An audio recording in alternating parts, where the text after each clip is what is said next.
Belfast had the finest team Ireland ever knew, Belfast Celtic. And 50 years ago, they were forced out of football. Join me, George Best, and enjoy the incredible highs and lows of Ireland's finest football side, Celtic. Belfast Celtic. Sure it's a grand old team to play for. Sure it's a grand old team be down. Belfast, Monday the 27th of December, 1948. A day that would change the face of Irish football forever. In the 20s, the 30s and the 40s, Belfast Celtic had dominated the Irish League.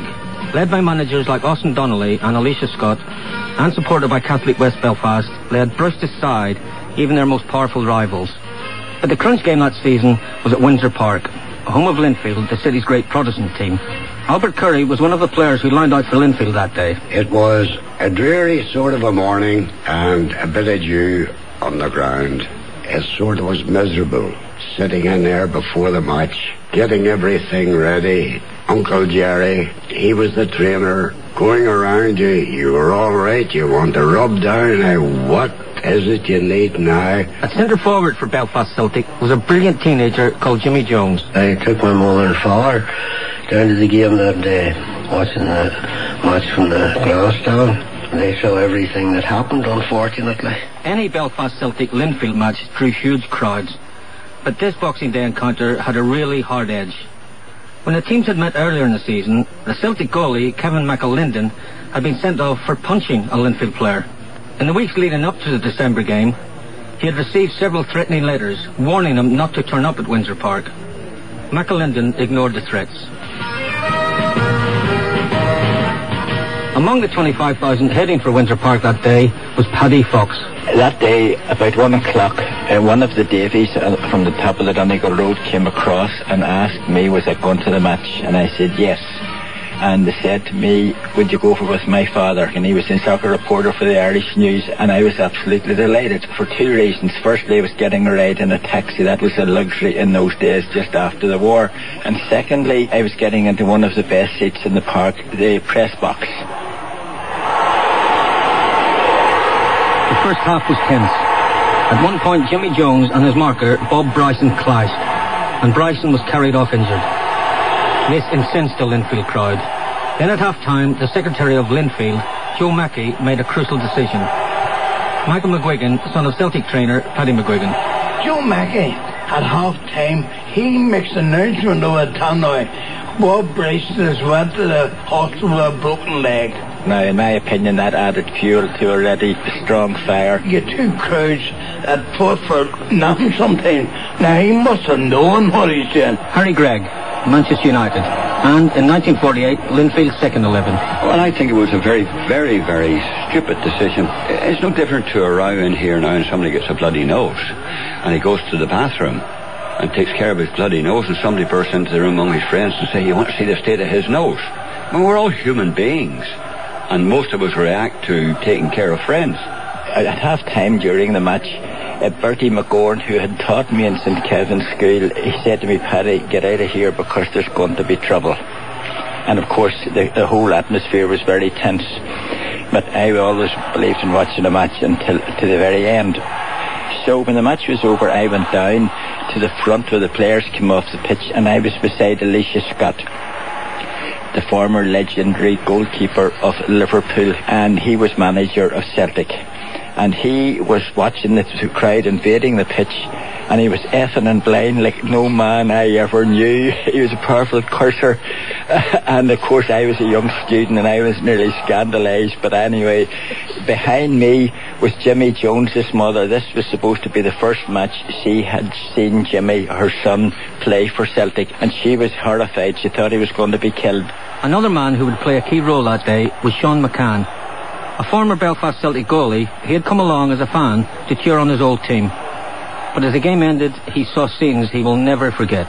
Suddenly it all broke down. All hell was let loose, you know, and the spectators rushed the field. And Jimmy Jones, he jumped over the parapet, you know, to try and get out of the way, you know, because you know what it's like when a mob gets around you like that. Nobody knows who's doing what. And Jimmy jumped down sort of in front of the stand, and he started to run along, and he just sort of disappeared down into the crowd. I jumped from the stand down into the enclosure, the reserved enclosure there, you know. And sort of between pushing, shoving, kicking and punching, eventually got across to Jimmy Jones, you know. And Jimmy was lying with his head in his hand, screaming, and he opened his elbows were open like that. He shouted up, Sean, help me. He put his arms around my head and he shouted at me, like, it's all right, Jimmy, it's Sean McCann. And I think the crowd who were attacking me thought he was a policeman or something like that. Oh, it was just a mad scramble, everybody screaming and pushing and shoving, and there was a policeman suddenly came on the scene and he had his baton drawn, you know, and I shouted, use it. And he didn't do anything, he just kept pushing him, and I said, give it to me. And he said, no, it'll be all right, you know. Whenever I looked at my leg, my foot was turned around the other way. I thought I was going to be killed at the time. Oh, and I think they meant it that way too. Finally, Jimmy Jones was rescued and hospitalised. McCann went home and checked his overcoat. It was covered in black marks, a record of the boots and blows the crowd had rained on him. The next morning, I messaged the house, you know, and they asked me to come over to the hospital to see Jimmy Jones, and I went into the hospital and Jimmy threw his arms around me and he said, Sean, you saved my life, you know. And it didn't seem anything like that to me. I think it was all a bit dramatic, you know. But he said, if I hadn't been there, he'd have been kicked to death. I had it set about 3 or 4 times. 3 times, I think it was. And then one night I thought that he was going to set it again. There was a lady that I knew actually at the time who was a sister in the Royal, used to come over to see me nearly every day, and I'd said to her about I was getting it set that night again, and I didn't care how often they set it as long as I was able to walk all right. And she just sort of started to cry and got up and went out of the room. She knew at the time that they were going to amputate my leg that night. Everybody knew but me. I thought that I was in clover, but my dreams were over. Everybody knew but me. The next morning he was there. My leg was just in a big splint. And he took the bandages off it and he looked at it and put it back on again.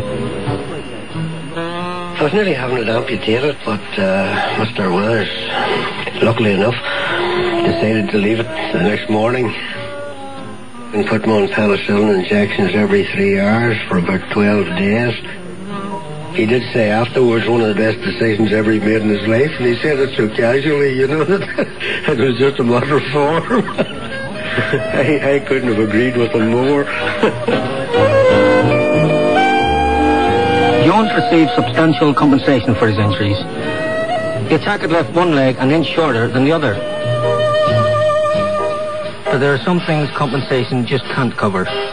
Sports journalist Malcolm Brodie. Jones was a very sad figure that day. He thought that his career was over, and to all intents and purposes it was in the big time. So where did the blame for that day's events lie? Theories and conspiracy theories abound. Puddy Fox was close to the action that day. When I saw Jimmy been attacked, I saw the captain of the Linfield team. I saw him running past Jimmy Jones when he could have saved him. If some of the Celtic supporters had made an effort to save Jimmy Jones, there could have been an all-out riot. Now, in my opinion, if that trouble had erupted at Celtic Park, there would have been a baton charge. But D.A. Murphy was in charge that day, and I remember discussing it afterwards with my father. Mr. Midgley was a big noise in the Linfield Club, and he was a minister in the Northern Government, and of course if he had ordered a baton charge on the innocent Linfield supporters, or supposed to be innocent Linfield supporters, there would have been a whole query about it, and Mr. Murphy would have been in trouble. So he didn't. But if this occurred in Scotland, for instance, you would have horse policemen running onto the pitch, or Wembley, the same to stop the crowd. But the crowd were incensed. Others would point to those involved. Thomas Cassidy has himself played football at senior level. He knows what that demands. Whenever you go onto the park in senior football, you have to be a show-off, but you have to have a self-confidence, right? But Jimmy was more than that. Jimmy knew that all eyes was on him, and he really was, and he loved it, and he played on it. Jimmy that year had broken 3 goalkeepers' arm and somebody else's leg. I mean, this is factual stuff. There's nothing detrimental about it. Jimmy was known as a hardy piece of flesh. And he was quiet as a mouse off the field. He was a lovely person. He was just great to meet. Lovely big person. Off the pitch, you wouldn't know it was the same fella. Quiet-spoken, thick-set butcher. But on the pitch, Jimmy didn't take prisoners. And if he didn't want to be taken prisoner, if Danny Blanchford said, Greg, retaliate first. I would say that it wasn't Jimmy Jones's fault. It should never have happened. The night that this happened, apparently Belfast Celtic had a board meeting, and Dr. McSparn was the director of Belfast Celtic. And Dr. McSparn said that night, that's us finished with Linfield and Irish football. Belfast Celtic's days in football were numbered, but they had one commitment they had to keep. A tour of the United States had been planned starting in April 1949. Jimmy Jones was still recovering from his injuries. How did he feel? I was feeling great because they were taking me with them. Everything had been arranged and all for me to go, and I went down. I used to see Mr. Willis about every fortnight. I was telling him that in about a month's time, you see, I was going to America, and he just brought me into this office, and he said, sit down there. He says, I want to talk to you. And he says, you're not going anywhere. He says, oh, I'm going, yes. He says, no, you're not. He says, let me put it to you this way. He says, what would you rather have? A couple of months, he says, in Canada and the States, he says, or that right leg? He says, well, it's not like that. Surely, to goodness, it's not like that. Yes, he says, that's the way it could be. So, whenever he put it to me like that there, it was a different thing. I didn't want to go then.